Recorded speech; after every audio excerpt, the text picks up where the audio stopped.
There we go. I'm a few minutes early, but that's okay. Up over here so I can see anybody that wants to comment. There we go. I'm a few minutes early. Okay. Not too many people have caught on yet that I'm doing this, so if you do join me, and hello. If you're rewatching this, hello. Today I'm going to be painting a short-eared owl. Sorry for the background noise. Also, if you hear anything in the background, it's my son's dog, Nation. He likes to sleep in here while I'm working. So, okay, it's going to be a winter scene. The reference photo for this, I can't show you. It is on free reference photos for artists. Just do a search for short-eared owl, and you should come up with a winter scene photo by Milan, and I cannot pronounce the last name, but I will when this video goes live. I may be there now, I'm not sure. You can take a look. Oh, yep, it's there. You can go to the link that I have listed in the description. I wasn't sure if it was there on lives or not. Okay, I have my traditional palette. For those who always ask, I use Winsor & Newton professional grade watercolors majority of the time. I do have a Holbein palette I use. Both palettes are very limited. I have the primary colors, various blues, various reds, various yellows, and then I also have my neutrals, and I travel a lot. This is just easier, and I've gotten used to painting this way, and I like it. Okay, I have to make some decisions here. There's a lot of brush in the foreground, but it is darker colored, so that should work. I have the posts. Looks like an old fence or something. And there's a hill with some bushes popping up. Now, I did my sketch last night. I did not include all the branches, all the details. I only kept what looked good for the composition. And I may not even go completely with everything we have here. And normally you will not see quite as many pencil marks. I did this for your benefit mostly. I normally will just come up with outlines and gestures for directions of things like fur or feathers or wood, or in this case back here where there's a hard line up. But let's see, what do we want to do? I think I want to start with getting some blues into this background. That's wet. I'm just getting a flat brush. This is a cheap one. I prefer Princeton brushes, the Aqua Elites. I know there's a lot of good brushes out there. They just are very easy for me to get at the local art store here, and they hold the water and the watercolor. They load very well. Okay, I'm just putting water here for this background, making sure to keep it off my owl because I don't want any blue in my owl. Now he will have a bluish hue from the reflections in the snow. We all know snow can be very reflective when it comes to light. So we'll work that out later. Okay, let me see what I want to do here. I think I'm just going to get this. I've actually chopped this up. It was too thick. I've chopped this cheap brush up with a pair of scissors to give me a thin line and some bristles back here. I use it when I want something a little scruffy. But these blues, let's see what I want to go with.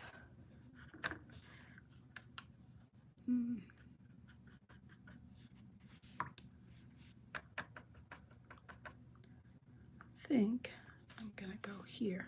If I remember right, that's either ultramarine or underneath one. Okay.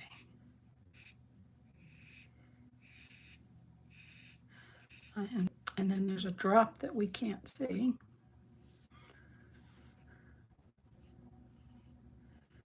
So I'm just gonna let this spread on in there. How high up do I want to go? Probably not much for the darker blue. Now this will dry lighter for those who are not used to working with watercolors. Your exact colors are not an issue here. It's more, I prefer more dealing with the cools and the warms of a color than the exact colors, because with the right tonal value, the painting is going to come out perfect. Okay, this is all right. Let's see. I think I want a little more right here. We'll just let that fade around in there. Let this up here. Make sure we're still good and wet.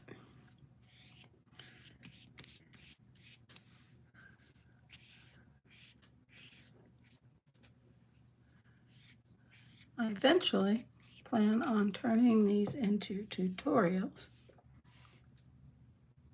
with voiceovers. You won't have all this scatterbrain talk. That's what I call it.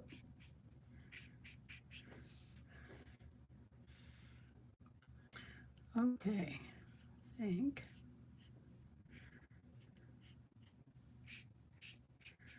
I'm just giving the idea of some hills here. Now that will spread out. We do not want the background too defined because this is really out there way behind this little guy.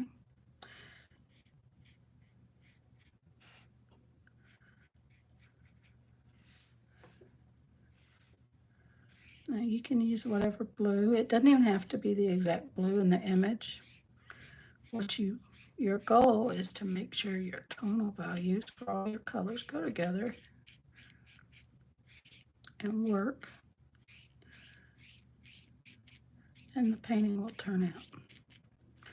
Okay, up here, I want a little bit cooler blue, very light. Which one do I want? Yeah, that one will work. And I just want to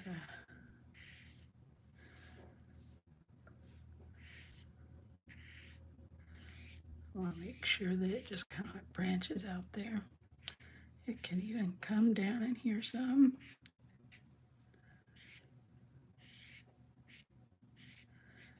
That's all right. Just let that water slide. All right. Clean up a little bit here where my paper's buckling. I did not tape down my paper before I started.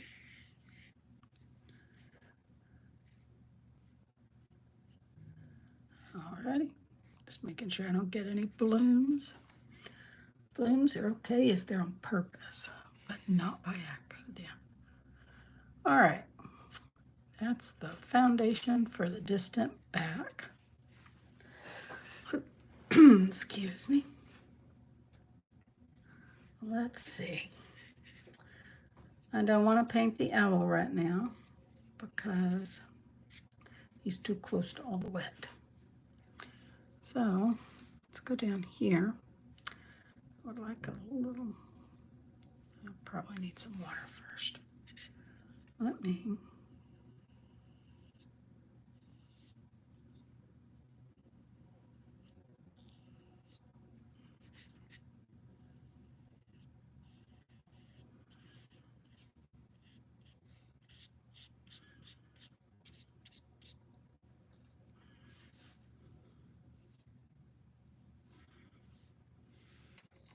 see what we got here. I do want some in there and a little coming down. Match it over here a little. I let's get darker in here.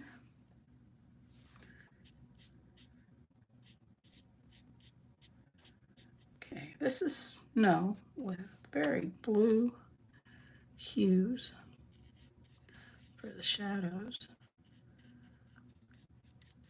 And blue is actually a pretty good color to go with the colors in the owl to complement them. Let's see here. Don't want to touch up there. I don't want anything bleeding into anything else here.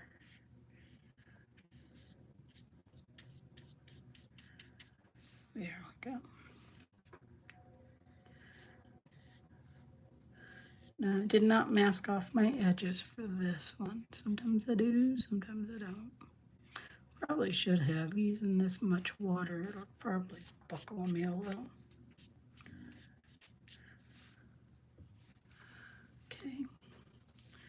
How we doing? We need some more blue over in here. Make sure that flows this way. Let's see. There's our border. Get a visual for that. I know.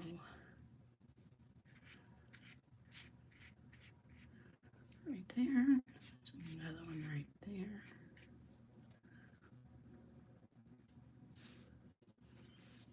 Don't want too dark at this point. I'm just mapping this painting out a little bit. When you're mapping the painting out, though, you still need to pay attention to the direction the brush is going.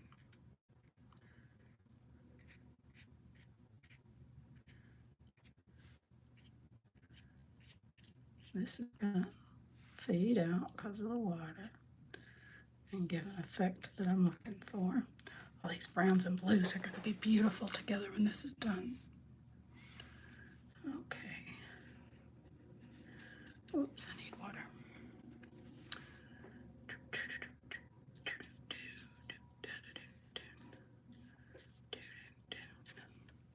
Yes, I make lots of noises.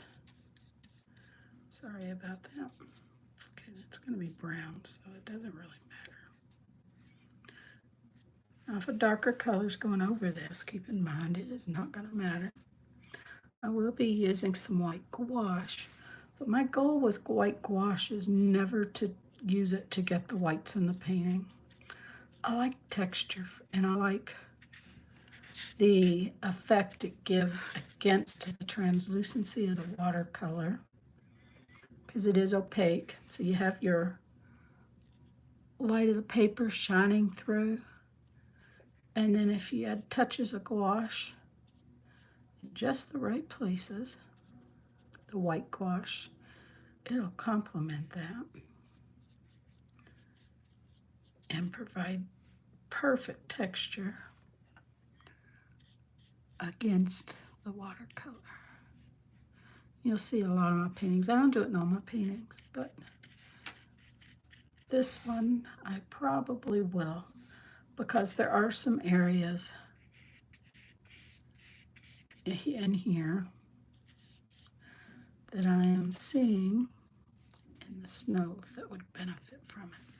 But at the same time, I do want to keep the whites of some of these areas. I'm not using it to replace them. Get some downward lines there, up here. Don't want to touch that, that's still wet. We'll come back and deal with that later. Okay, I think I want this a little bit cooler over here. Not too much. Too much. I just said not too much. Okay. That will dry lighter, and it is going to run because I went over my line. But watercolor is more forgiving than a lot of people give it credit for. So it'll be just fine. Let's see, I want some blue under here. Let me.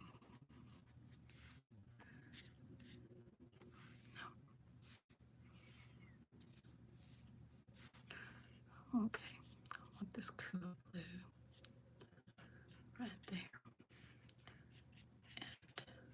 want it to melt down in here a little bit. There we go. See a little bit more cooler blue that I need, very faint. Right in here. Let that run. Possibly up here. Kind of blend those two. Let's see. Right in here. I could want it to. And I need to blend down into this blue. There we go. I'm kind of blending these colors on the paper. Don't worry about that. We'll cover that later.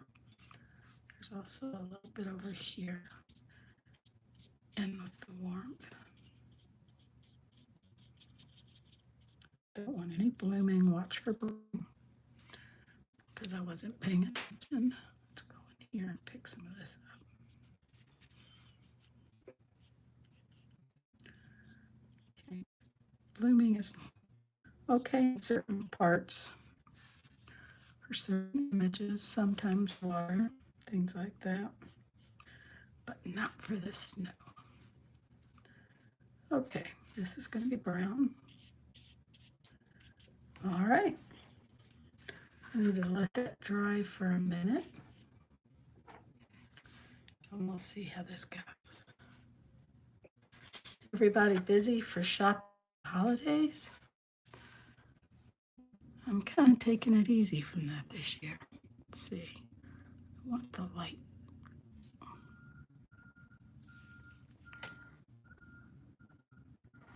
I am going to, no, I do want to do that first.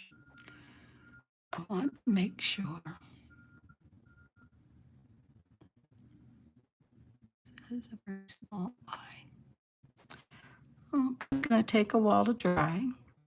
It needs to dry 100%, and the way to know is not just because it looks dry, but once it's dry to where it looks dry, if you touch it and it still feels cool, it is not ready yet. So I'm going to see you next time. What time is it? This was a pretty short video, about 20 minutes. But next time we'll map in the brush and the owl and things like that, the posts, so that I can get the foundation down, the foundation in layers. Sometimes I do the background first, sometimes I do the foreground first. This time we're doing the background first because of the nature of the snow and all those blue highlights. I just wanted to make sure I got them in behind the branches and the fence posts. So I will see you maybe later today, maybe tomorrow. Keep an eye on my Instagram. In the stories, I usually post when I'll be on live. Sometimes I can give you a day's notice. Sometimes it's 15 minutes, an hour.